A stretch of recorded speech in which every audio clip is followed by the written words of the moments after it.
It is Prediction Tuesday for Week 5 of the college football season. If you're new here, welcome. This is the Hard Count. College football, only college football, every single day, live in living color as we are right now on Tuesdays, Wednesdays, and Thursdays, 11 a.m. Eastern. But Tuesday today is our prediction day.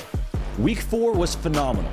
Movie of a slate. We knew it'd be a movie. We knew it'd be awesome. We got down to Clemson, South Carolina, saw an overtime battle between Florida State and Clemson. We saw Notre Dame, Ohio State come down to the final play. But this Week 5 slate now, sneaky. It's sneaky, and guess what else? It's deep. So deep, in fact, that I don't think we have time to go through every single game that we want to go through today. We were going to predict Duke and Notre Dame today, but we're actually going to have to push that to tomorrow because Dan Lanning made some noise yesterday talking about, I guess rather, the way that his team didn't want to make noise going into that game against Colorado. So we got some thoughts on that. But like I said, it is Tuesday, September 26, 2023, Prediction Tuesday, the last Prediction Tuesday of Week 5 of the 2023 college football season that we're going to get in history. So let's make it an absolute great one. Thank you for being tuned in. Florida at Kentucky, going to break that one down. We got USC going to Colorado. Colorado now not feeling great today with the way that the Oregon cinematic recap turned out and some of the things that are being said about them today. How do they respond? USC, I don't know if a lot of y'all stayed up to watch that one.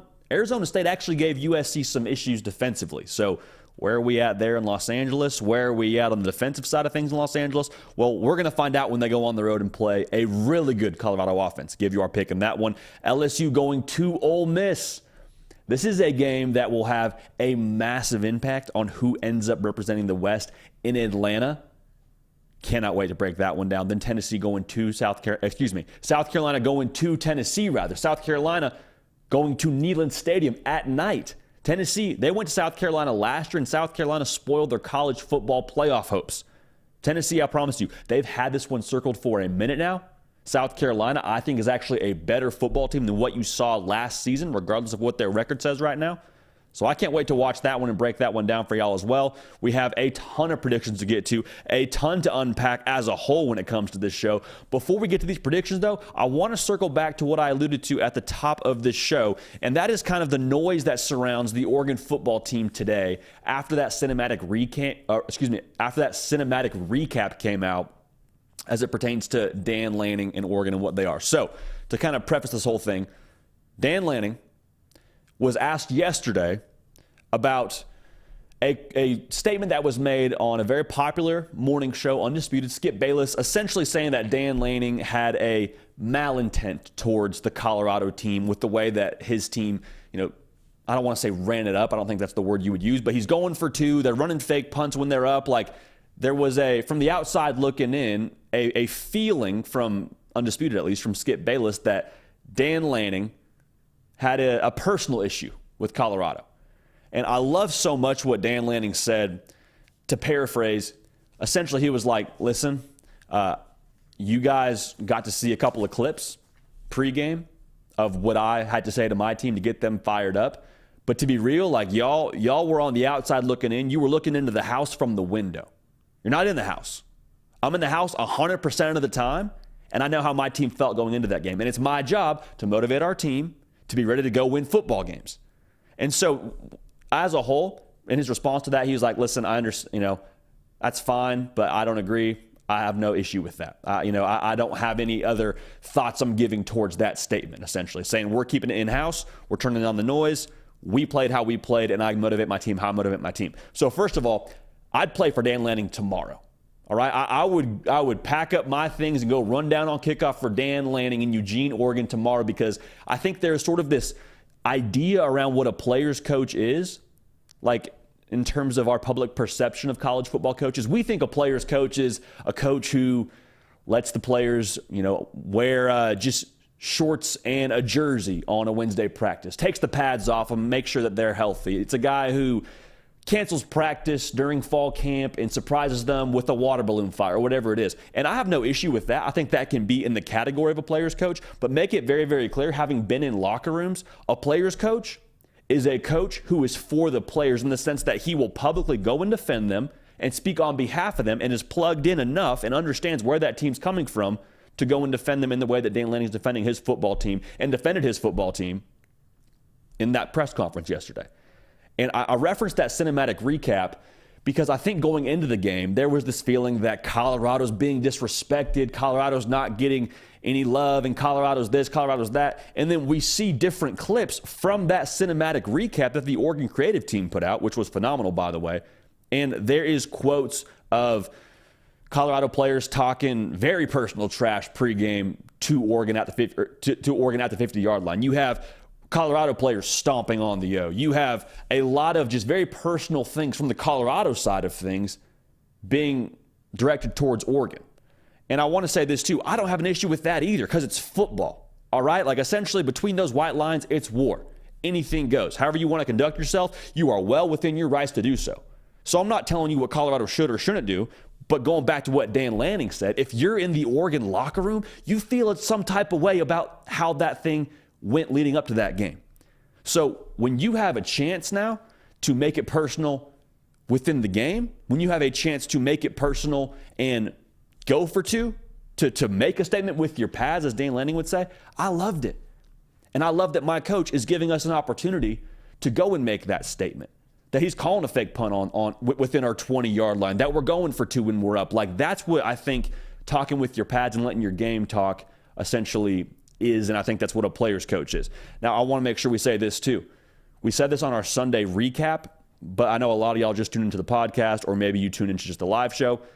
Teams take on the persona of their leadership, and what Dan Lanning is at Oregon right now, he is, like I said, substance, like he said actually, is what he said pregame, rooted in substance. They are tough. They are physical. And also, here's the thing with Oregon, they're not worried about anybody besides Oregon. They're not worried about the headlines around Colorado. They're not worried about the headlines around USC or Washington or what else is going on with the Pac-12 and all that. Like, they're worried about them. And when you're able to keep the main thing, all great leaders, all great teams are able to just kind of dial back the external noise and keep it all in-house. And I think that's what Dan Lanning specializes in, and I think that's where his team is at psychologically, and I think that's dangerous for the rest of college football. Because the way they're built from a roster standpoint, you got one of the best quarterbacks in the country. I feel pretty confident saying that. I think a lot of us got to see that this past weekend. You have two lines of scrimmage that absolutely made Colorado tap out. Like, we'll talk more about the Colorado-USC matchup here in just a little bit, so I don't want to get too ahead of myself. But Oregon ran power, they ran power till their heart was content. Like, there was this narrative that Colorado was being ganged up on from other coaches helping Oregon game plan. Like, y'all, if you go and watch that game, there was nothing unique about Oregon's game plan. It was, we're running power run right, power run left. So I'll just say this, whether that's true or not, I promise you Dan Lanning didn't need any extra help getting his scheme together for that game. It was pretty straightforward. We're going to run the ball at you, and when you try and overcompensate for that, then we'll throw the ball. And there's nothing you can do. Also, defensively, we're just going to kind of dominate you there. Like, the big human beings were the difference. That's not to talk down on Colorado. I just want to make sure we have this clear. There's nothing negative against Colorado in this segment. I think more so just to kind of clear the air about what's true about that game and what's true about Oregon right now and what's true about Dan Lanning. Because Oregon is going to be a factor here in the Pac-12 title race. I feel very confident saying that. I feel very confident they'll be a factor when it comes to the college football playoff race. So they made a statement with their pads. And I love what Dan Lanning had to say in response to all the statements being made about his football team yesterday in that press conference. So Oregon, a verified program in every sense of the word. And Dan Lanning, one of the original program guys, without question. So that was Oregon, and that was kind of what I wanted to make sure we touched on this morning, because all of college football Twitter, really since that cinematic recap dropped last night, kind of felt like there was an eye-opening feel to it with how Colorado conducted themselves leading up to that game, and the way that Oregon felt internally. Also, quick note, the fact that the hard count gets featured in different hype videos or cinematic recaps like we were fortunate enough to be in that Oregon cinematic recap that we were referencing a second ago, that's a testament to y'all. Like, of course, we're going to talk about it on here, and we're grateful to be featured in it, and we'll retweet it, and we'll make sure that we appreciate the Oregon creative team for that. But they're not featuring that if y'all aren't boosting it on the YouTube and on the podcast platforms, subscribing and telling people. So that's testament to what's being done here, absolutely. But I think it's testament to what y'all have done and pushed this thing forward. So thank you so much for that. We do not take that for granted. And we feel very fortunate and very lucky to have a community like y'all that are allowing us to get that done. So thank you. Like I said, though, it's Prediction Tuesday, man. It's Prediction Tuesday, so we got to kind of get down to brass tacks here. We got a lot of games to get into. Let's start with the noon kick. We got Florida at Kentucky. Kentucky is favored by 2.5, and Kentucky's had a nice little run here against Florida the last couple of years. So for Florida, if they're able to win this game, think about the feather in the cap that would be for Billy Napier, and think about the measuring stick this would be for Billy Napier as a whole with his time at Florida. Because we said this in the offseason, we've kind of always felt like it's always been too soon to make any definitive statement on Billy Napier as a head coach at Florida. This is going to be a very pivotal year for us to get more data on him and understand what he's going to be as a head coach at Florida. And if you beat Kentucky at Kentucky, a team that you've had trouble with the last couple of years, a team that came to the Swamp and beat you last year, I think that would say a lot about the direction that they're headed. For Kentucky now, if you're going to make some noise in the East, if you're going to be that team that challenges Georgia, and that game is going to be primetime now in Athens. We already found out that Kentucky-Georgia game going to have a lot of spotlight on it. If you're going to be a team that makes that kind of noise, starts in this game. Starts in this game with just your first real test, to be honest, of the Devin Leary era. And no knock on Vanderbilt or the other teams they've played. This is just going to be the best competition they've played against. So Coach Stoops sort of put out the call to action when asked about the kickoff time at his press conference. He said, I have tremendous confidence that our fans can get up early and pound some beers. So expect it to be rowdy for a noon kick and expect Kentucky's fan base to be out in full effect. So excited to break this one down for y'all. Excited to watch this one, man. I think one of the key matchups has got to be the Florida run game against that front seven of Kentucky. We've talked about Florida a fair amount on this show and predicted a fair amount of their big-time matchups they've had to this point in the year. And what do we always say with Florida? Everything they want to do offensively starts with running the football. That is their identity. Against Utah, they weren't really able to settle into that because Utah hit some big plays early, hit a big play early rather, and that kind of forced them out of rhythm. They want to control the game, and they want to keep this Kentucky defense off balance. The way that you saw it work against Tennessee is exactly the way that you want it to be against Kentucky. Now, the Kentucky front seven, again, have not played elite competition just yet, but they are giving up 2.3 yards a carry. That's good for number 7 in the country. Translation, immovable object, meet unstoppable force, or you would hope an unstoppable force from what you saw against Tennessee if you're a Florida fan. Now, again, with Florida, if they can run the football, it's that domino effect, right? Everything that you want to have happen starts to fall into place. Game control sort of gets rolling a little bit. You're able to take time off the clock. You're able to sort of get that defense a little bit more winded because they're staying on the field so long. You extend drives. Also, the pass game starts to open up. I got to say this too. Put some respect on Graham Mertz's name, man. There was so much said about him coming from Wisconsin, going to Florida. There was a feeling like, man, that's really who they're taking through the portal. That's their guy. Dude, he's been phenomenal to this point. And I understand the game against Utah wasn't, his best showing, but he had to throw the ball 44 times, and I thought still played well in that game. I say their best showing as a team, but I thought Graham Mertz still played relatively well. Against Tennessee, he played awesome. They need that kind of stat line he had against Tennessee in this kind of game. And you allow him to have that stat line if you run the football effectively. So if you run the football effectively and the pass game opportunities open up, then we need our wide receivers to win. Ricky Pearsall, looking right at you, brother. You are the alpha dog wide receiver in that room.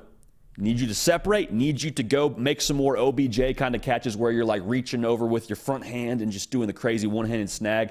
Got to stick him on the fingers. Need that kind of effort from him. Need them to win one-on-one. That's crucial for Florida if the pass game does become available. But again, it all compounds on each other. The run game has to be there. Now, if Kentucky can be solid in the run game, if Kentucky can stick right around to that 2.3 yards a carry number they've shown so far this year in terms of what they've held opponents to, well, then you go back to that Utah game and you see Graham Mertz probably have that attempts number in the 30s, in the 40s. You don't want that if you're Florida. If you're Kentucky, you absolutely want that because that means you're forcing a lot of 3rd and long, 3rd and 7, 3rd and 8.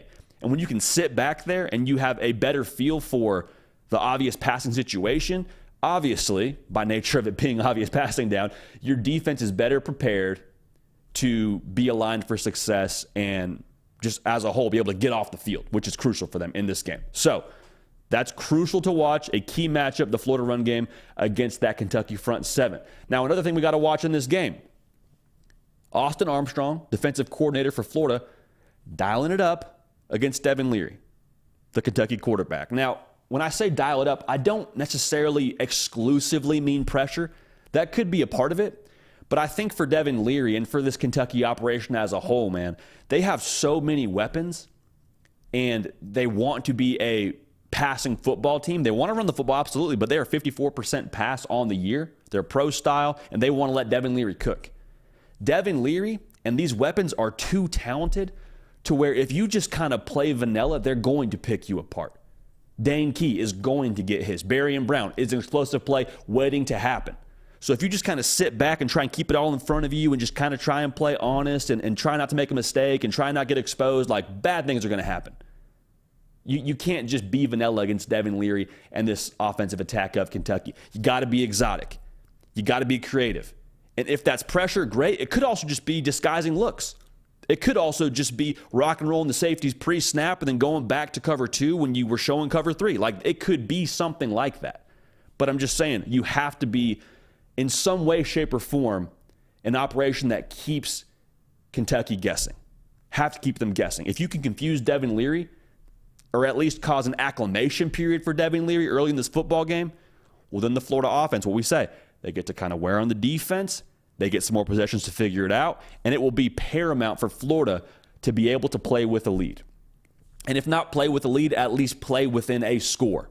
Have it be a 3-point game, have it be a 4-point game, whatever it is. That's where Florida wants to live. Game control for the way that Florida operates is enormous for them to win this football game, especially on the road. So, something to watch for in this game.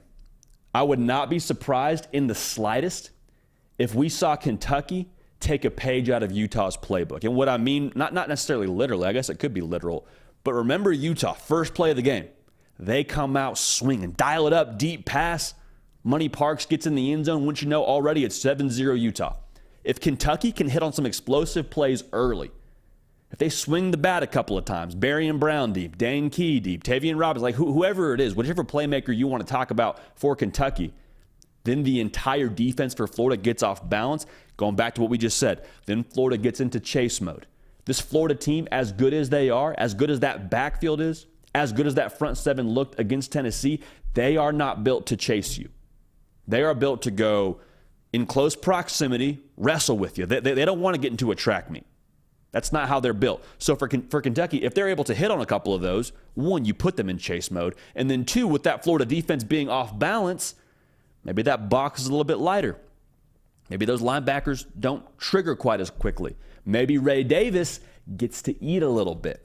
And at that point, everything's open to you if you're Kentucky. So here's what I think is going to happen in this game. I think the physicality of what Florida has up front on both sides of the football is going to travel.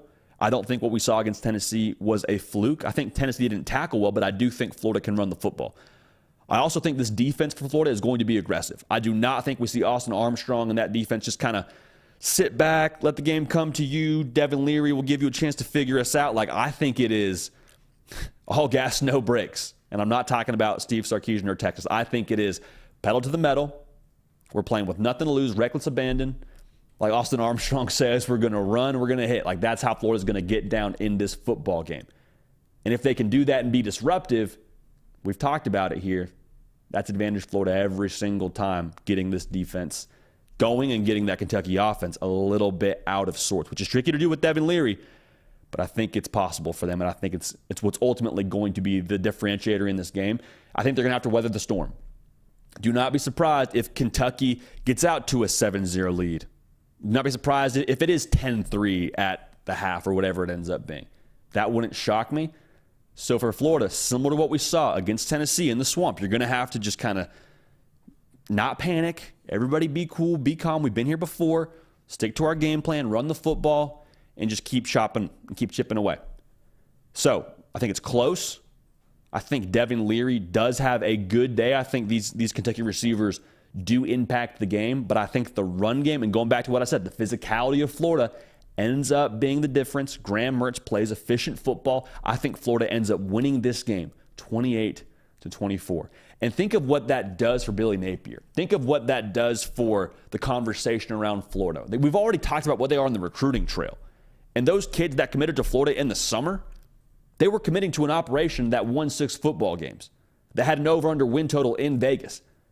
You don't think beating Tennessee, and if they do beat Kentucky, what that would mean for them in terms of trajectory and what they can sell to recruits on the recruiting trail? Like, I think that would be some more rocket fuel for them. So we like Florida to obviously cover the plus 2.5. We like Florida to win outright.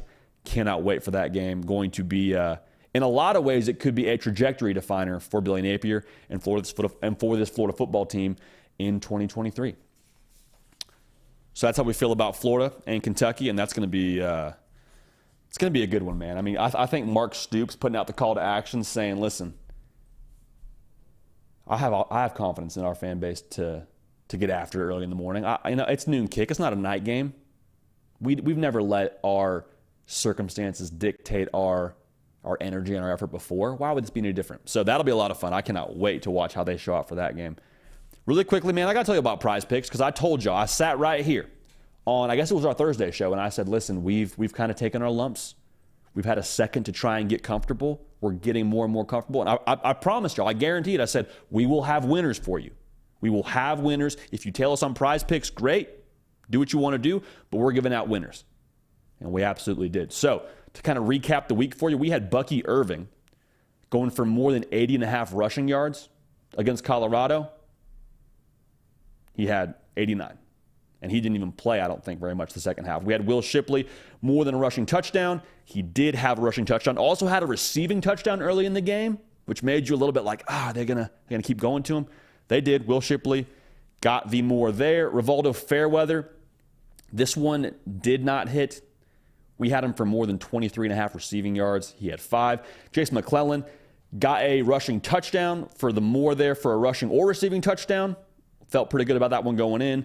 Keon Coleman had 2 receiving touchdowns. He only needed 1 receiving touchdown for us to hit on that square. So, as a whole, did we hit on all of them? No, but we told you we were going to give you some winners.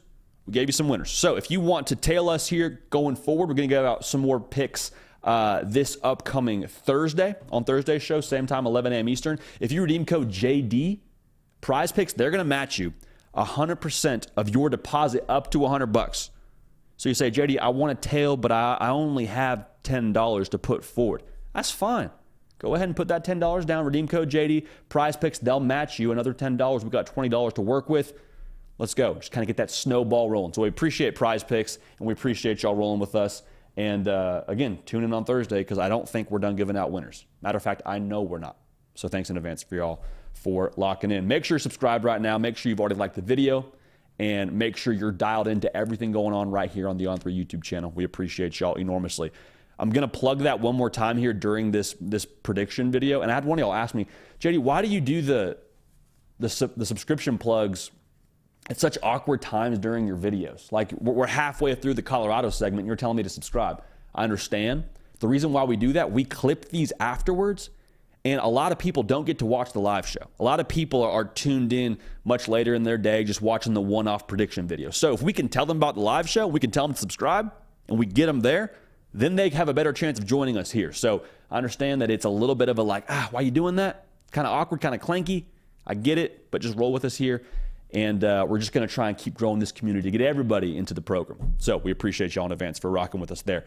All right, USC.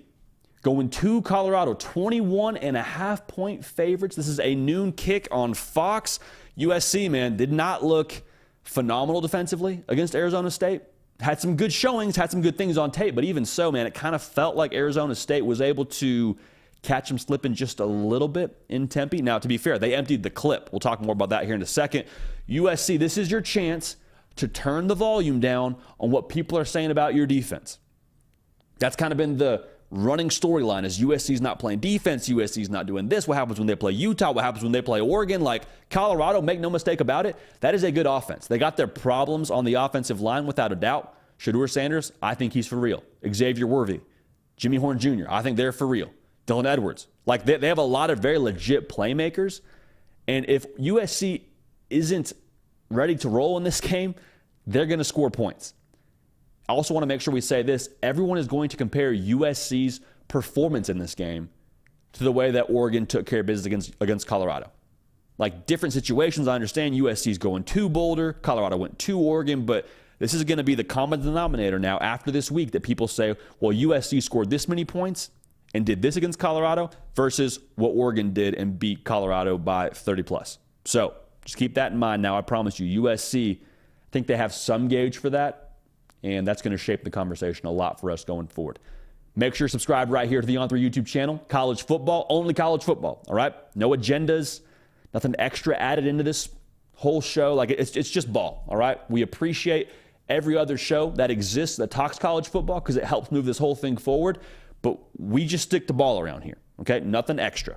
So we appreciate y'all being dialed in. Also appreciate y'all following me on Twitter as well as on Instagram at JD Piquel. So thank you in advance for doing that. Colorado, this is your opportunity to hit the reset button on your season. Because right now there was a lot being said about your team after that game against Oregon, and the cinematic recap didn't really put them in the best light. And there's this thought that, well, Oregon exposed Colorado. Like, I don't know if we really agree with that. I think Colorado, quite frankly, is what we thought they were going into that game. Had issues on the offensive line and defensive line. Oregon took advantage of that. Oregon's further along than Colorado is. Like, let's not blow this thing out of proportion. Even so, a lot being said about Colorado, and if you are going to beat USC, think about what that would mean for them in terms of the narrative around Deion Sanders and around Colorado. Because that spread is what it is for a reason now. 3 touchdowns. It wouldn't be the first time Colorado beat a 3-touchdown spread. Just ask TCU about it. But if they beat a team like USC, I said it going into the Oregon game. If you split Oregon-USC, go 1-1 in that series, there's no more conversation around do you believe, do you not believe. Like, seeing is believing, and beating USC, to me, would cultivate a lot of belief, and I think probably have a different conversation, too, around what happened in that Oregon game. If you beat USC, do you say, well, hey, Colorado, maybe it just wasn't their day. Saw what they did against USC. They looked much better against USC than Oregon. Maybe if that version that showed up against USC shows up against Oregon, maybe Colorado has a chance. Maybe we kind of sold Colorado just a little bit too early. I'm not predicting it. We're about to predict it right here. But I'm just saying I think that's a very interesting situation to explore should Colorado win this game. Big for belief, big for energy around the team. And that buzz that was palpable going into the Colorado State game for Colorado, I think we'd see a lot more of that if they were to beat USC. Now, like I said, the spread is what it is, baby. 21.5. It's not rocket science telling you USC could beat Colorado. What has to happen for Colorado to win this football game? There are 2 non-negotiables in my mind. First one, penalty issues you saw against Oregon, 12 for over 100 yards. That cannot be the case in this game. Just there's no way around it. That cannot be the reality for Colorado in this football game. You cannot spot a team like USC 100 yards of field position. If you do that, you're going to have a very similar box score to what you had against Oregon. And I promise you they will score 40, if not more. All right? Second piece of this. Colorado has to start fast. They have to start fast, especially offensively. Because the strength of this team is those playmakers on the outside. It is Shedeur Sanders, and you cannot get behind against this Caleb Williams-led USC offense. You just can't. You're not coming back from 14-0 against USC. As good as Colorado is, if you spot them 10 yards in a 100-meter race, you're not catching up. Just the reality. So you have to start fast, can't get behind with that Ferrari of an offense that USC has. So if Colorado not even jump ahead of USC. If they can just kind of trade scores in the first quarter, let's say it's 14-14 in the first quarter, first half, whatever you want to put to it, then Colorado has a chance to, one, kind of keep pace with USC. That's the first part. You're not behind, obviously. Second part of that, kind of rejuvenate some belief. I mean, Deion Sanders even said going into the Colorado State game, they had about 85% of the team that was believing in what they were doing. I wonder what that looks like after the Oregon game. If you start matching scores with USC and you have that quick start, rejuvenate some belief internally. I promise you that.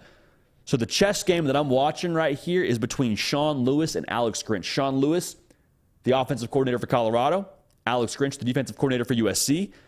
USC has better personnel up front, but they got gamed up against Arizona State. Like, they were absolutely getting schemed up.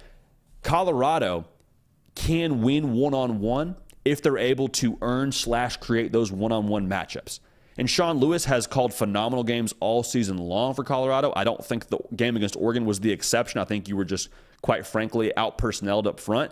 But how do you create those matchups? How do you create a one-on-one for Xavier Weaver or a one-on-one for Jimmy Horn Jr.? Tempo is one part of it. So getting small chunk plays, whether it's a 10-yard pass or maybe it's a 7-yard run with Dylan Edwards, getting those small plays that kind of create some rhythm for your offense, and then getting to the line quickly and not allowing USC to check with the sideline and play some kind of complex coverage. You just got to line up and be man-to-man. Now, it may not be that case every single time, obviously. That's not how defenses work at the collegiate level, but you hear what I'm saying. As many man-to-man situations you can create for Colorado, that's what you need to attack. Because USC, they put it on tape last week against Arizona State, who does not have as good of playmakers as Colorado does. If you get one-on-one with them, you're going to have a chance. You're going to have a chance. So, Sean Lewis creating those matchups, being able to put Shedeur Sanders in a position to expose those, that's going to be paramount to them starting fast and being able to score points against USC. It's there for the taking. I want to make this very clear. This USC defense, God bless them, they are not the outfit that you played against with Oregon last week. That's not disrespecting USC. That's just telling you what my eyes see. Now, the defensive personnel for USC, especially on the defensive line, I think they are better. I think they do have more up front than Oregon did. So that's going to be very, very important for them to be able to get Shedeur Sanders on the move and be able to put him in positions where he can get the ball out quick. We can't have a situation where Shedeur Sanders is taking a 5-step drop, sitting back there waiting for someone to get open. Like these Colorado wide receivers, they have to separate early. I saw a lot of jam coverage from Oregon where Shedeur Sanders takes a drop and he's looking around. Nobody's open because nobody's getting off the line. Oregon's just out physicaling them on the perimeter. So going fast helps probably create more situations where you don't have that jam coverage that USC could play, and just as a whole allows Shedeur Sanders rather to get rid of the ball quickly and not have to depend on that offensive line holding it down, because it's not going to work if that's the case. Now for Alex Grinch, the defensive coordinator for USC, this is going to be a very telling game for him in my opinion, because we talked about it a lot this offseason. Like, you went to the portal, you got some better pieces on the defensive side of the ball to where nobody is really questioning, do you have the guys for USC? I know what I just said about Oregon and their defense, but I'm talking about just as a whole for USC. You have the guys to be successful. What it comes down to me is schematically being able to put them in position to succeed and being dialed in, man. Because for Alex Grinch, man, if they're not in position, that run game is going to do what Arizona State did last week. And I understand that Arizona State has a better offensive line than Colorado, but Colorado, I think, has more in that backfield with Dylan Edwards. If they're able to expose the inside zone that Arizona State was able to expose, and they get something rolling up front, well, then Alex Grinch is going to have a really difficult time being able to kind of restructure that in-game, in my opinion, being able to kind of reset the game plan. That's going to be tough. And the other part of this, if you're not able to have your guys in position on the back end, they will expose you. Like we talked about with Colorado. If you're not able to play their guys straight up, if you're not able to have everybody on the same page in the secondary, it doesn't take much for Shedeur Sanders to be able to find that and expose that quickly. So I'm not saying this is the Alex Grinch put up or shut up kind of game, but I am saying this is the kind of situation where USC up front should dominate. And when they dominate up front, your secondary has to capitalize, because that's going to force Shedeur Sanders to make some downfield throws that could potentially favor your defense if they're in position. So going to be a very, very big game for Alex Grinch in that set, having his defense ready to roll in that situation. So here's the glaring issue for me when it comes to Colorado. Colorado has to do something in the run game defensively. Like there has to be something done, whether it's schematically, Whether it's attitude-wise, whether it's personnel-wise, there has to be something done for them to stop the run. Because what I saw last week against Oregon, I'm not even talking about the box score.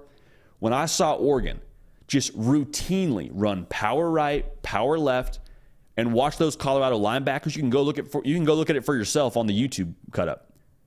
There is zero interest from that Colorado linebacking group of going and meeting that pulling blocker. Just absolutely none. They wanted no part of playing power run. Now, USC against Arizona State, they ran a fair amount of power. Marshawn Lloyd got downhill with bad intentions. I don't know what it is for Colorado. Maybe you put another safety in the box. Maybe you try and get creative with putting blitzes into the power. Like, I don't know what you want to do if you're Charles Kelly, but there has to be something done to be able to put up against the run. Because if you can't, it's going to be another long afternoon. It's going to be another very long afternoon.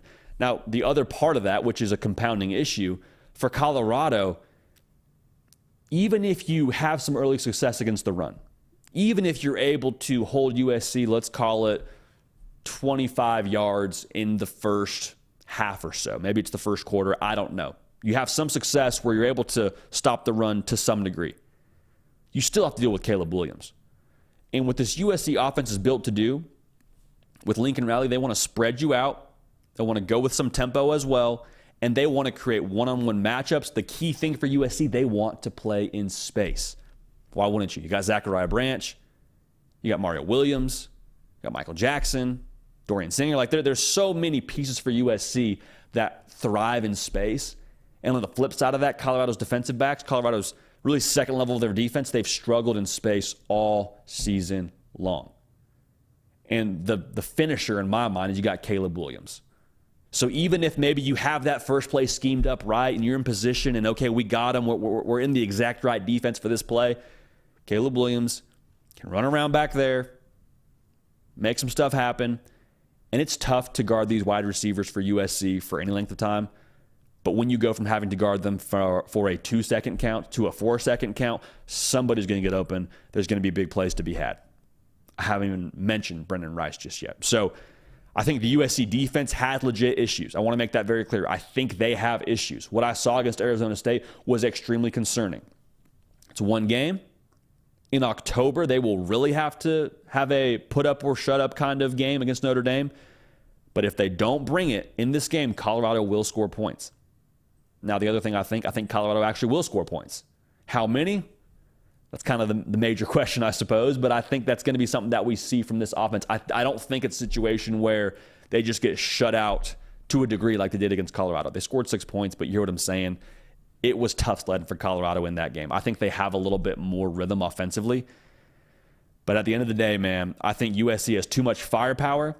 And I think the defensive front for USC will eventually get home enough against Shedeur Sanders to keep that offense from matching pace with USC.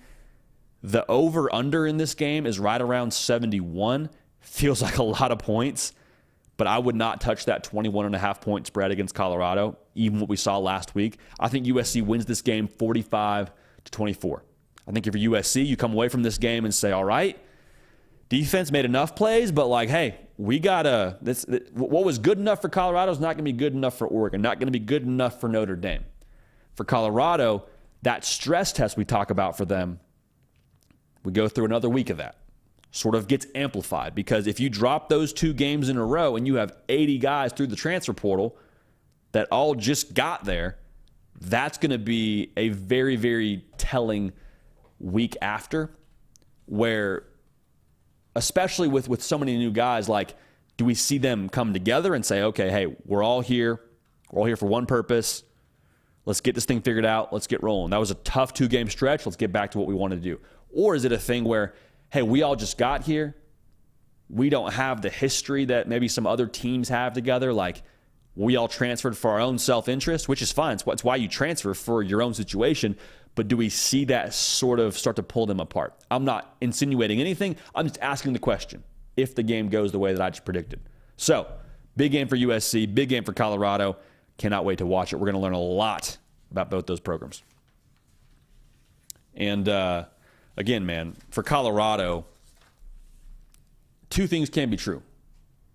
What Deion Sanders has done to this point is the epitome of impressive. What they've done right now, the over-under win total was 3.5 in Vegas. They're sitting at 3. So we said it actually preseason. If Deion Sanders gets the team to a bowl game, like, build the statue. Like, we're kind of joking, but in a somewhat real way, not actually. Like, this is a dude that has totally flipped a roster and got them to being competitive in his first year from a team that won one game a season ago. So don't change the expectations for Colorado just because we saw them have success early in the season. We said it last live show. Deion's best days at Colorado, I wholeheartedly believe, are ahead of him. Once they get more continuity, once they recruit more from the high school level, once there's more things solidified there, the base is more solid, once that foundation is solid, Colorado, I think, is going to be a factor the rest of the way. So that's Colorado USC, and that's how we feel about Colorado. Want to make sure we get that out there. Let's go to another game here. This is going to be enormously impactful.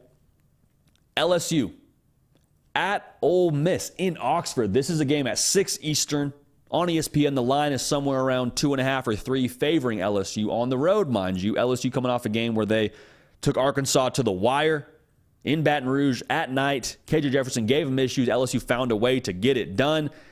This is a trajectory-setting game for LSU because if you win this game, you look at the path the rest of the way, and you definitely got to kind of walk the straight and narrow a little bit, but you start to think about that game in Tuscaloosa where you could roll in there with 1 loss. And that game could very well be for the SEC West. Think about that. For LSU now, or excuse me, for LSU, for Ole Miss, if you lose this game, the climb to Atlanta becomes very difficult. You have 2 SEC losses, and you've lost to the top 2 teams in the West, and that would be a thing where you start to look at Lane Kiffin and say, all right, hey, what are we doing here? Like, you sit down and kind of have that DTR, determine the relationship. Ole Miss, I mean, power to them. They don't want to be a team that just sits at 3rd in the SEC West every year. They want to go and beat Alabama. They want to go and beat LSU. And with that being the expectation, the conversation around Lane Kiffin, like I just said, I don't know if the seat becomes hot. I think that even feels a little bit of a reach. But I do think that noise in Oxford, Mississippi cranks up a good bit. So we'll see what happens there. And this game will have a pretty sizable impact on how we're talking about him this time next week. Now, the big matchup for me, LSU's defense, especially in that second level, the linebackers, the Harold Perkins, the Weeks, like guys like that against these Ole Miss playmakers in space. Because Ole Miss, the way that they're designed offensively with Lane Kiffin and company, they're going to use tempo. That's the first part. But also they're going to do a lot pre-snap to try and create matchups to where they get their guys the ball in space. And the thing that worries me if I'm LSU, that was a lot of what Arkansas did last week to you, and you didn't manage that great. Is Jackson Dart, KJ Jefferson when it comes to running the football? No, but I promise you, he can hurt you with his legs. He will make that a factor if you're not in position. And Ole Miss has some guys that will hurt you in space. Dayton Wade, he's a beast. Jordan Watkins, he's a beast. They're guys that have very much so home run ability if you don't take advantage of things on your P's and Q's. And for LSU, too, I mean, Brian Kelly talked about it in his press conference the other day. They were not necessarily extremely assignment sound. I don't think that'll continue week in to week out for LSU, but even so, man, like this is a team that will hurt you if you're not aligned for success and you don't know what you're doing with those pre-snap movements. And pre-snap movement as an offense, just as a whole, for what Ole Miss is going to do, serves 2 purposes. One, it helps the quarterback get a good gauge for what the coverage is for the defense. That's the first part.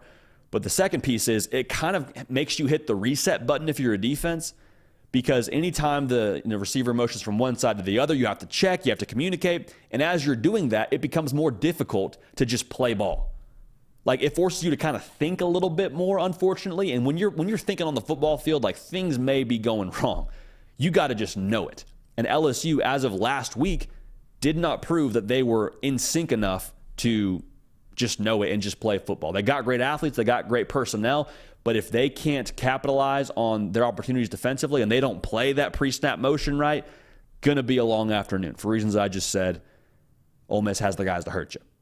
Now, the other matchup I'm watching in this game, Jaden Daniels, obviously the LSU quarterback, against Suntarine Perkins, linebacker for Ole Miss. Suntarine Perkins, a guy we were really high on here at On 3, is a freshman playing for Ole Miss, and he was used last week in large part to spy Jalen Milroe, the quarterback of Alabama. Now, Jalen Milroe and Jaden Daniels, similar skill set in the sense that they're both really good running the football. Ole Miss understood that and said, Suntarine, you're a really good athlete. We want you to just spy him and be responsible for him. So if he runs left, you run left. If he goes to the bench and gets a drink of water, you go with him. Kind of that sentiment. And that's going to be crucial for this game because LSU's offense in every way is built on running the football. But when they really get rolling, when they're really dangerous, is when they're multiple running the football. And what I mean by that is that zone read option gets going, and you don't know if Logan Diggs has it. You don't know if Jaden Daniels has it because they have success with both of those. And success with Jaden Daniels running the football starts with how Suntarine Perkins is able to play him, because I think that he will be assigned to Jaden Daniels if I had to guess right now. So if that run game gets going, well, then the whole thing kind of starts to roll downhill, right? Then the safeties have to figure out what they're doing. You have to be a little bit more aggressive on the back end and run support. And then you get one-on-one matchups for this LSU receiving corps. Credit Jaden Daniels, credit LSU, man. That was the question going into the season. Can they be vertical throwing the football? Will he unhitch the wagon? Will he take shots deep and trust his guys? Last couple of weeks against Mississippi State and Arkansas, Jaden Daniels has uncorked it. Brian Thomas, absolute stud, made some huge plays against Arkansas. He's getting man-to-man coverage. He's running by his defender, throwing the hand up Randy Moss style, saying, feed me. And Jaden Daniels, credit to him, he fed him. Malik Neighbors, same deal. If you don't want to honor him with the safety, or if you can't honor him with the safety because of how LSU runs the football, big plays and good things are going to happen for the Tigers. So, to explore the other side of that scenario, let's say Suntarine Perkins is able to play Jaden Daniels, and you just feel confident as Pete Golding saying, hey, we know that our guy is going to take care of your guy. Well, then you can pay more attention to just the pure running back run part of LSU's offense. And if you feel good about that, well, then the secondary, they get to be more conservative and pay better attention to the playmakers of LSU. So this whole thing kind of works together in harmony for how this thing could shake out for both sides of that equation. Now, the big thing for LSU defensively, can they get after Jackson Dart? We talked about playing in space. We talked about pre-snap movement. That's going to be paramount. Don't get it twisted. But I think Jackson Dart deserves a ton of credit for the way that he's elevated his game within Lane Kiffin's offense. Like, he is now a quarterback that you cannot just sit back and say, Jackson Dart beat us. Like, maybe that's the way you want to live because Quinshon Judkins is one of the best backs in the country, especially when he's healthy. But for Jackson Dart, like, if you just want to sit back and play, I think he's going to pick you apart. And so I think much like last year, this is a game where we have to see Harold Perkins cut it loose a little bit. Like, I understand LSU wants to kind of manage him and they want to think about his future in the NFL, but like, this is a game where you have to apply pressure to Jackson Dart. You have to make him see ghosts. You have to rattle him. You have to get after him in some way, shape, or form. Because the secondary for LSU is an issue. It is. Like, you can't just play honest with them and expect to win. We saw that against Arkansas, too. Even with the touchdown that got called back, LSU's not great one-on-one. It's not the monstars that Florida State had against you in week one of the season, but still, man, Ole Miss has the playmakers to where if you let Jackson Dart play his game and Ole Miss run their offense and you just kind of want to play not to lose defensively, you're going to get exposed. You're not going to win those matchups as consistently as you need to win this football game on the road. So again, Harold Perkins, I think he's the key in this one. I think you got to cut him loose. I think you got to scheme it up for him defensively and allow him to do what he does and be special. It might be a game where you need a game-breaking forced fumble from Harold Perkins. It might be a game where you need this defense to find a way to force a turnover or two to win, because I think Ole Miss is that good offensively. Now, I think the LSU offense has found a new gear. I really do. I think Jaden Daniels elevating his game from last year to this year. Last year, you were hoping for some things. When the LSU had the football, you were hoping they could run the football effectively and maybe get a couple of passes here and there. This year, when LSU gets the football and Jaden Daniels drops back to pass, you're like, oh boy, y'all about to find out right now. Y'all have messed around and found out. Like, that's kind of the feel with what LSU's been able to do the last 2 weeks. You have a new sense of confidence in this offense with Mike Denbrock and Jaden Daniels taking the next step. I think the defense for LSU is going to be timely. And when I say timely, I don't mean you wreak havoc the whole game. I don't mean that you force 3 turnovers and you force Jackson Dart to just have a horrible day at the office. I think Ole Miss is going to get theirs. I think they're going to score some points. I think playing at home helps them. I think Lane Kiffin is one of the best offensive minds in college football. I think they do get theirs to a degree. But I think in the fourth quarter, I think on a critical fourth down, you're able to make the plays required to allow you to win this football game. So I think the final score, close, hard-fought back and forth, but I think LSU wins this football game 31-27. So we like LSU to win. We like LSU to cover. Again, that conversation around Ole Miss and Lane Kiffin becomes a little less comfortable. I'm not buying the hot seat talk just yet, but I do think you kind of get a little bit more serious and say, okay, what are we going to do here, huh? What is the reality for us? What is our ceiling with Lane Kiffin as our head coach? Not hot seat talk, but there is some pressure talk there, in my opinion. I think for LSU, right back on track.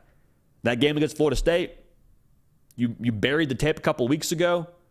This game hopefully makes you feel differently and forget about that one if you're an LSU Tiger fan. That's the way you'd like to feel coming out of this game. So enormous impact for the SEC West in that one, high stakes, and that's going to really shape the race in the SEC and where things stand when LSU goes to play Alabama. Absolute anarchy in that conference, man. You got to love it. Let's stay in that conference now. If everyone could like the video and subscribe to the channel, we would appreciate that greatly. Thank you in advance for that. South Carolina going to Tennessee. Tennessee, a 12.5-point favorite, 7:30 Eastern on the SEC Network. We talked about it in the opening for this live show. Tennessee's had this one circled. They've had it circled. They remember what happened last year in Columbia. They remember Spencer Rattler going into road to glory mode and just dashing their college football playoff hopes, and how electric that atmosphere had to have been if you're a South Carolina fan. They've had this one circled. You talk to everybody in the Tennessee fan base, and they're like, hey, man, when the schedule came out, this one was highlighted. This one was starred. Asterisks all over it. Like Josh Heupel and company, they want this one. Right? They want this one. So they're going to have a chance to go get it now at the crib at night. Expect it to be absolutely wild environment in Neyland Stadium. Make sure you subscribe right here. College football, only college football, nothing else. We love this game. You love this game. Tennessee fans, South Carolina fans, y'all are all about this game. So if you have not yet subscribed, we would love to have you a part of this. We appreciate you in advance. Also follow me on Twitter and on Instagram at JD Piquel. So thank you in advance for that. South Carolina now, this kind of win would kind of get you rolling, right? Like the game against North Carolina, you still have concerns about your offensive line even from that game, but your offense looked good at times, and you turned Drake May over a couple of times. But that win against Mississippi State last week, I thought looked like a new South Carolina football team. Now, you got issues in the secondary. We'll talk about that. But we saw a run game show up for South Carolina. We saw a run-stopping defense show up for South Carolina. So does that continue in this game? We'll see. But this is the kind of game that I think could really give them kind of a shot of adrenaline and kind of re-energize their season in a sense. Not to say that they're down and out by any stretch of the imagination, but for South Carolina, how differently would you view your football team and where you can go in 2023 if you win this one in Neyland at night? Now, how do you do it? I think a big part of this is going to be the South Carolina secondary against Joe Milton. And I say against Joe Milton, not against the Tennessee wide receivers, because quite frankly, I think the Tennessee wide receivers are watching that tape from last week and watching Will Rogers throw the ball all around the yard and saying, oh, yeah, we can win outside. We can win outside. But are we going to get the football? That's going to be the big question. Joe Milton, now, this is the ultimate statement game for him to be dialed in.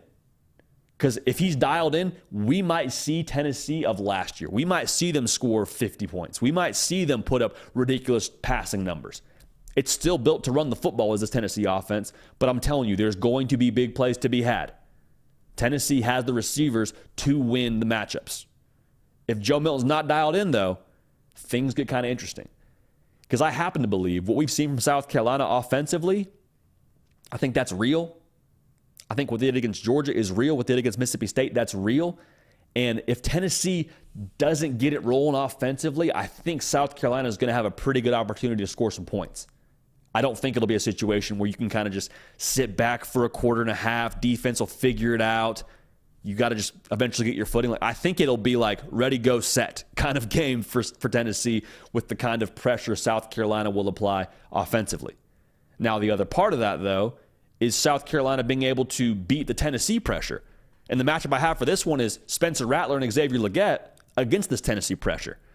Because we talked about it earlier in this breakdown, man, like South Carolina's offense, the offensive line at least, is very suspect, very questionable. They are giving up a sack rate of 13%.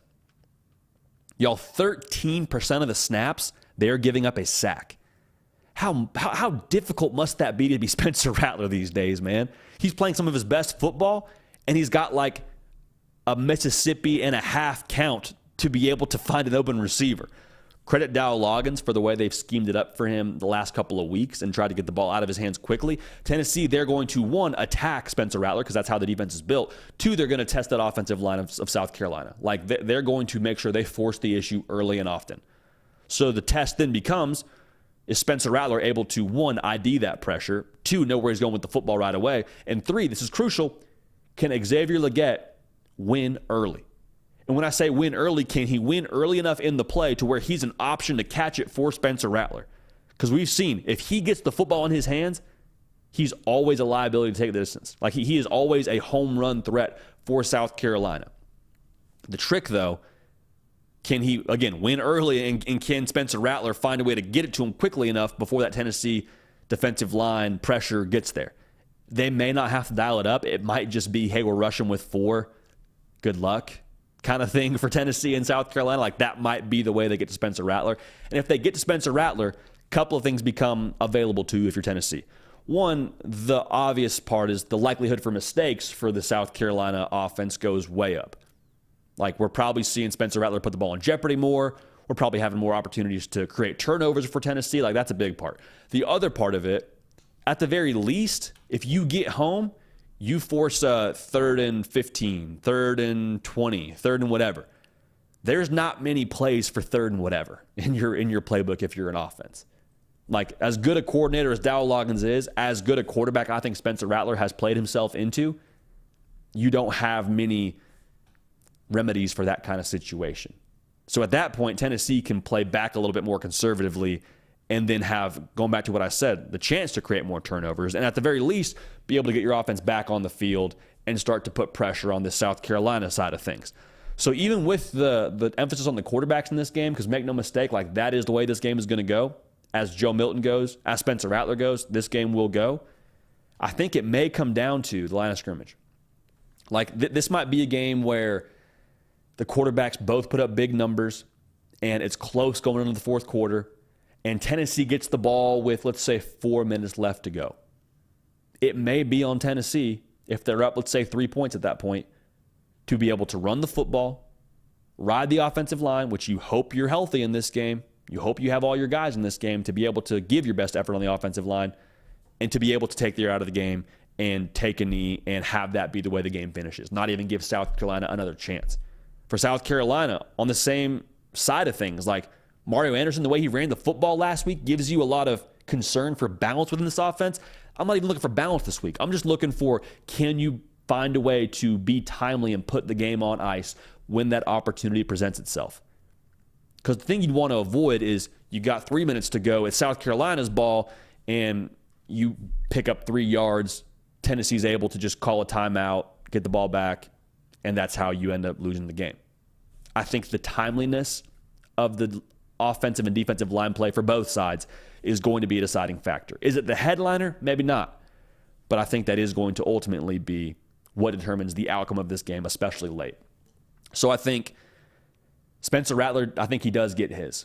Like, I think what we've seen from him has been very, very real. I don't think we see a Spencer Rattler fall-off game where he throws 3 picks and just kind of reverts back to Spencer Rattler of old. I think what we see is him go out and put pressure on this Tennessee defense. I also think this is the game where Joe Milton and Tennessee kind of put their foot in the ground and decide what they're going to be for the rest of the season. Because if there's ever a game where it feels personal, even if it's not personal from the outside looking in, it's personal, I think, for Tennessee and how that game went last year. And I think they respond in a very real way. I think Joe Milton silences a lot of critics in this game. And I just ultimately think there's more ways for Tennessee to win this football game. I think they have more on the offensive line. I think that defense is going to feel a little bit disrespected by what happened last year. And I think they answer the call to action. So I think it's high scoring. I think it does go into the fourth quarter. And I think Tennessee ends up finding a way to win inside of an electric Neyland Stadium. Just absolutely wild atmosphere. Final score, Vols 37, South Carolina 34. I think Josh Heupel and this team kind of get some momentum from this game and get things rolling. And this could kind of be the game for Tennessee where the light bulb comes on and we see them look how I think a lot of people talked about them looking going into the season. For South Carolina, I don't think this is a game where you just, have the wheels fall off. But I do think this is a game where you kind of look in the mirror and say, okay, why do we keep coming up short the way that we do? What has to be fixed for us to get over the hump against teams like this in spots like that? Beat them last year, but last year it was because Tennessee had issues defensively and you were taking advantage of it and just taking it for all it's worth. How do we consistently be a more well-rounded football team to play teams like that?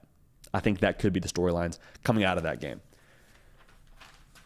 We're not taking Tennessee to cover there. I'll tell you what, that's going to be a good one, man. That's going to be a good one. I'll say this too. There is a lot of consideration right now for games to go to this Saturday.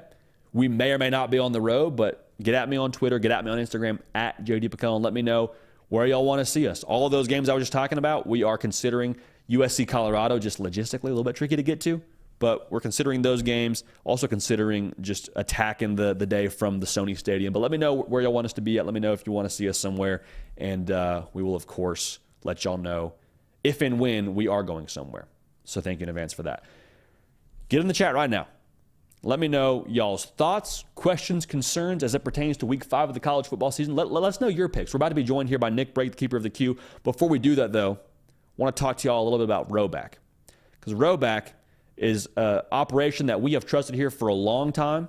Since the Hard Count's inception, really, since we were in Waco, Texas, we have been a Rowback show. And I'm not talking about from a sponsorship standpoint. I just mean like this is a company that has rode with us for a long time in regards to sending gear and just supporting the show as a whole and having a relationship. So we love Rowback, and here's the deal. Rowback, I wear them all the time for a reason. Best polos on the market. If you need a polo to last you the entire day on a hot game day, a lot of y'all now, noon kicks coming up. My people going to this Florida-Kentucky game need a polo to last you the entirety of the day. Mark Stoops put out the call to action. Going to be a long day. The moisture wicking technology and 4-way stretch makes it easy to move while keeping you feeling fresh. Rowback's everyday shorts are perfect pairing as well. They are comfortable, have an elastic waistband, great fabric that is made to stretch. Rowback has also been proudly leading the new NIL charge, having signed partnerships with college stars Cade Klubnik, Kyle McCord, whose stock is going up, Nick Singleton, Jalen Milroe, and Audric Estime. They have all teamed up with the legendary coach, they have also teamed up with the legendary Coach O. Use the code JD on rowback.com for a generous 20% off all new customers through the end of this week. That's spelled RHOBACK.com. That's 20% off on all performance polos, shorts, and more with code JD. Just in time for week 5 of the college football season. Make sure to check them out at rowback.com. Good people at Rowback. Great brand, great product, so we appreciate them bringing the Hard Count to y'all today. All right, now, to do a little bit of college football therapy, hear y'all's concerns, y'all's thoughts, y'all's takes. Can't be the people's show. Can't claim you're the people's show if you don't involve the people into the show. So, with that being said, we're going to involve y'all right now with the people's producer of the show, Nick Heavy Lifter Brake. Nick, what's going on, baby? How we doing? What's up, JD? We got a lot of questions. I love it. We've got someone, Terminator98 says, ask JD to come to Knoxville. Okay. It's going to be an insane game. JD can go to Knoxville. That's not too far, man. Dude, that's on the list, man. And it's on the list. And if not this week, it's definitely on the list for this season period. But this, we're thinking about it. We're thinking very, very hard about that. We'll take that into consideration. That's good stuff. Mark Thomas Walker says, JD, why don't you come to Florida State versus bye week? Should be electric. Yeah, I think they will. I like their odds on that one. What do you say? Think they're going to cover? I think they cover. I do think they win as well. Man. Maybe we predict that tomorrow's show. If it was a team that I'd have the luck to support, that'd be the only week they don't lose. Don't root for a lot of great sports teams. JD, we'll get to the questions. I'm trying to find a lot of comments out here today. So, I love it. JD might have time to plug the like button. It's over 100. Yeah, man. Hey, huge shout out to y'all. Again, we said it earlier in the show. This operation doesn't get into hype videos or get into any other things from creative teams with other college football programs if y'all don't push it forward. So y'all liking the show, y'all subscribing to the channel, y'all telling friends and bringing them here to subscribe. Like that's all y'all, and we appreciate that tremendously. So thank you so much for doing that and for being a part of this, man. Again, we're live Tuesday, Wednesday, and Thursday, so make sure you're dialed in tomorrow as well. Good crowd today, though, Nick. Good crowd, over 130 likes. Appreciate it. Absolutely. Rocky Top Tom's going to start us out today for a hashtag #TellJD. Unless Tennessee's O-line and defense decide to finally show up, Carolina will win in Neyland by a lot. We have many more problems this year than last, especially on defense. There's always hope. But what do you think? You don't think that. Fair. You said Tennessee win, but I think Tennessee wins, but I think what Rocky Top Tom is saying is on the money, man. Like South Carolina, too, I think is a better team than last year. Like Juice Wells is dinged up, but Xavier Legette has been balling. Like we talked to Wes Mitchell yesterday on the roundtable from Gamecock Central, and he's like, listen, man, Xavier Legette may have played his way into like a top 3 round NFL draft pick, and the way that he's playing right now, that would concern me a lot if I'm a Tennessee fan. So I think what he's saying is absolutely right. They have to figure it out on the offensive and defensive line and be able to be solid enough to allow Joe Milton to dial it in downfield. And I think that really is the key. If Joe Milton can be dialed in, there's going to be a lot of home runs for the taking, just based on what we saw against Mississippi State for South Carolina. So that's going to be crucial. But also, you can't throw the football if you're getting tackled and pressured like he was against Florida. So I don't think South Carolina is going to bring the same problems Florida did for them defensively. But even so, like it comes down to Joe Milton hitting the open shot in the deep game as well as the intermediate game. We saw them miss a lot in those 10 to 15 yard pass range. Like they got to be on their P's and Q's, Nick, without a doubt. Okay, JD, good. Next question. I had it and I've lost it. In the meantime, I'll ask this one. Craig, JD, and all SEC fans, I'm curious. Craig, remember, is a Nebraska fan. Is the polo and khaki shorts just a Southern game day thing? Ooh, that's a good question. So I didn't go to school in the South, Nick, but I did see a fair amount of that at Baylor whenever I went there for like a minute and a half for like half a semester of grad school. You might have a better gauge than me on this, being at Western Kentucky. And I know you were working a lot of game days, but like polo and khakis feels kind of standard across the board, but also I think you see it in the Northeast too. Like, I don't know. What are your thoughts here? Well, the polo and khaki shorts, I feel like that's a very Southern polo and khaki shorts, that is pretty Southern. What do they do in the Northeast? What would you say? Like sweat? It gets pretty cold it's too too cold, early. Man. Polo and jeans, heavy coat, big jersey culture too. So I'll ask jerseys being worn. I'll ask Craig, since he's in Nebraska. What do people wear to game days in Nebraska? That's what I want to know now. Next question though, Travis Foster, JD, is there a national championship caliber quarterback in the SEC this season, and if so, who? I think Jaden Daniels is national championship caliber quarterback, and I think he's shown that the last couple of weeks.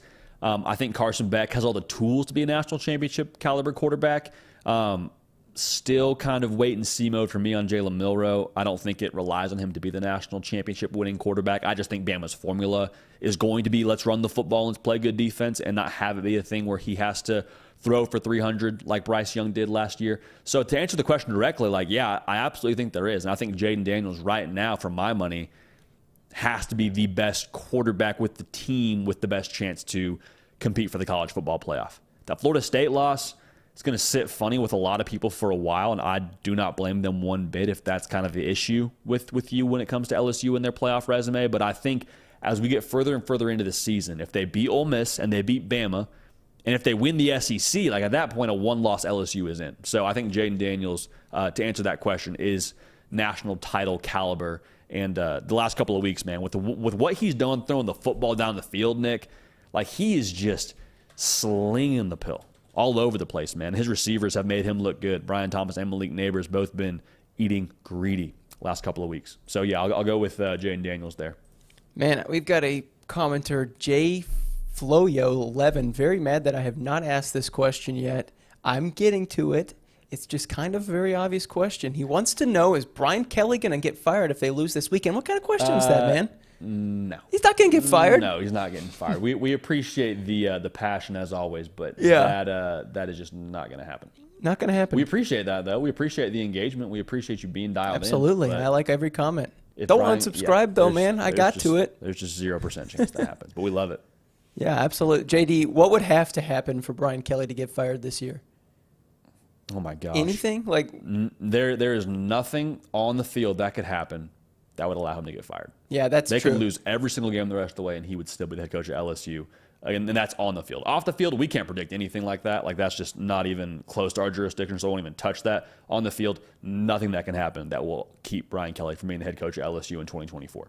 Absolutely. You know? JD, a lot of people asking about the Tennessee pick. A lot of Vols fans don't feel very good about your pick. Asking you, did you watch the game against Florida? Are they a good football team, JD? I think so. So here's the thing with what happened against Florida. Florida, 1, was in the swamp. 2, Tennessee did not play well up front. And the Florida defensive line, I think, really exposed a lot of what Tennessee had. The defensive line you play against this coming week with South Carolina is going to be very different than what you saw against Florida, just from a personnel standpoint.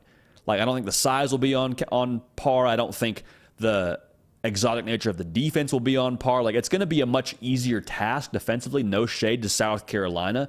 It really is going to come down to execution. Now, the thing that you're probably saying is, well, JD, we didn't execute great against Florida either. Like, there were plays to be made, and we just missed them. That's true. And that's kind of what we talked about with our pick. Like, we think that Tennessee is going to learn from that Florida loss and kind of be more dialed in and a little bit more sound fundamentally and kind of take the layups and get the layups, rather.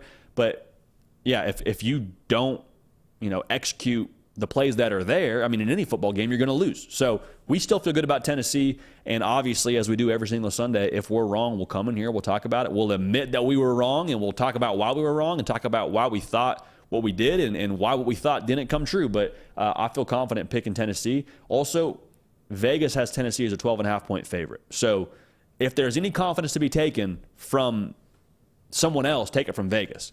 I guess devil's advocate there. Tennessee, I believe, was a double-digit favorite in this game last year as well. So why they play the games. It's why they play the games, Nick. Absolutely. JD, so I was going to transition away from this game because we're asking a lot of questions. Jesse was asking, do you think Tennessee even deserves to be ranked? I mean, if they beat South Carolina, they're going to be ranked still, but... Sure. Yeah. A lot of people asking about Rattler. Casey, the creator, was wanting to know if Rattler could be in the Heisman talk if he plays a good game. I think maybe. I don't know. Yeah, I mean, my concern is just the Heisman is such a team award. Yes. As much as it's given to one player, like your team has to be in that college football playoff mix or that conference title mix. I don't know if South Carolina is going to be there. Now, should Spencer Rattler get some more love for the Heisman? If it is literally given to the best player in the country, I think there's a conversation to be made. I'm not saying he's the best player in the country. I'm saying guys like Caleb Williams would probably be in front of him in my mind. I think Michael Penix Jr. is in front of him in my mind. I think Bo Nix is in front of him in my mind. I mean, we had someone on our staff put Cam Ward in that conversation. That's a fair pick. Jordan Travis. Like, there's a lot of other guys ahead of Spencer Rattler in my mind, a lot of other teams ahead of South Carolina right now. So that's a very, very uphill battle. But, I mean, if you want to make a statement, you're going to have a big platform, I think, against Tennessee and make a lot of noise if you put up numbers against that Tennessee defense and put up numbers in Neyland Stadium. So a lot of ball to be played, but I'm not putting Spencer Rattler on my Heisman hot board at this point, Nick. Absolutely. One more question. Let's do it, brother. You're in my mind. One more question. Let's do it. And before I get to that, Connor is trying to get you to tell people in the chat to stop talking, man. They can say what they want, Connor. But anyway, our final question of the day. JD, are Texas on upset alert this weekend? You said it last week. Every game they play in the farewell tour is kind of like the other team's Super Bowl. Is this a week that they could potentially lose? Hey, Kansas, ranked matchup. We're actually going to predict this game tomorrow on this show. So tomorrow we got Notre Dame Duke for you for our prediction. We got Georgia Auburn for our prediction. We got, like I just said, Kansas Texas for our prediction. We may even get to A&M Arkansas. Like, there is a very, very deep slate, a lot of games to break down and predict. So make sure you come back tomorrow and we'll talk them all through with you. But I think for Texas, I don't even know if I'd call it upset alert. Like, Kansas is just straight up a good football team. Kansas is a top 25 ranked football team. So if they do beat you, I think the path that you see is pretty clear. Like, hey, Jalen Daniels probably was phenomenal on the ground. Texas probably had issues defensively being able to account for what he was doing in the pass game, and they just had that defense off balance, and the Texas offense had some uncharacteristic things going. Now it's in Austin, so you feel a lot better about your chances with it being at the home instead of at Lawrence. But upset alert feels like a funny label to put to it. I just think Kansas is good at football, and I think it's going to be a great game. And I know Vegas, I think, has us right around, I want to say it's 2 scores in favor of Texas, but I think Kansas is just straight up a good team, and they're going to give Texas all they can handle. And I can't wait to watch it and predict it and break it down. So we'll give you our pick for that one tomorrow, but it would not be, in my mind, a upset if Kansas were to get it done in Austin. But it would be surprising. I'll say that much. Hey, Nick, I appreciate you, brother. Appreciate you getting it done today, man. Just holding down the chat, producing, getting questions, man. You're a Swiss Army knife, and appreciate all you do for the program, man. Absolutely. And if I didn't get to your question, come back tomorrow, ask it again, or do what Joe Florio did today and keep asking it. Very good. There we go, man. Persistence pays. Yep. Appreciate y'all in the chat, man. Just absolutely getting after it today. Appreciate everybody that's liked the video and subscribed. Just saw one of y'all in the chat say you're a new subscriber. Hey, welcome to the show. We're glad to have you here. We understand a lot of y'all are stumbling upon this as college football season ramps up. You found your home. It's college football. It's only college football. We're not going to bombard you with other things that don't have to do with this game, not other agendas or other things that we care about that we want you to care about. Like, it's college football. It's only college football. At the end of the day, fall Saturdays are the greatest thing that has ever been created on this earth. We celebrate them accordingly. We celebrate them every single day on this channel, and we celebrate them live in living color, 11 a.m. Eastern, Tuesday, Wednesday, and Thursday. Now, I'm going to say this as well. Follow me on Instagram. Follow me on Twitter at JD Pickell for a couple of reasons. One, when we're off the air, that is our community we go to hear from y'all, to answer questions, to kind of get a pulse of the program, of what y'all want to hear and talk about and have on this show. So that's the first part. The other part, we do question and answer on Fridays on my Instagram, and we give out our gambling picks as well on Fridays via a post against the suits. Now, I'll just say this. We're kind of heating up right now. If you've tailed us the last couple of weeks, we went 8-2, not counting the against your own risk picks. So if you want to tail us there, great. You want to fade us there, great. But that's where you can find the gambling picks. We don't give them out on this live show because, quite frankly, not a lot of y'all, not the majority of y'all at least, care about it. So if you care about gambling, care about where we lean on those picks, our best bets are always on my Instagram at JD Pickell, and the conversation continues as well on my Twitter page, X page, whatever you want to call it, at JD Pickell as well. Hey, we appreciate y'all. We love y'all, man. I'm JD Pickell. Back on the air tomorrow, 11 a.m. Eastern. We're going to keep this party rolling. We will see y'all next time.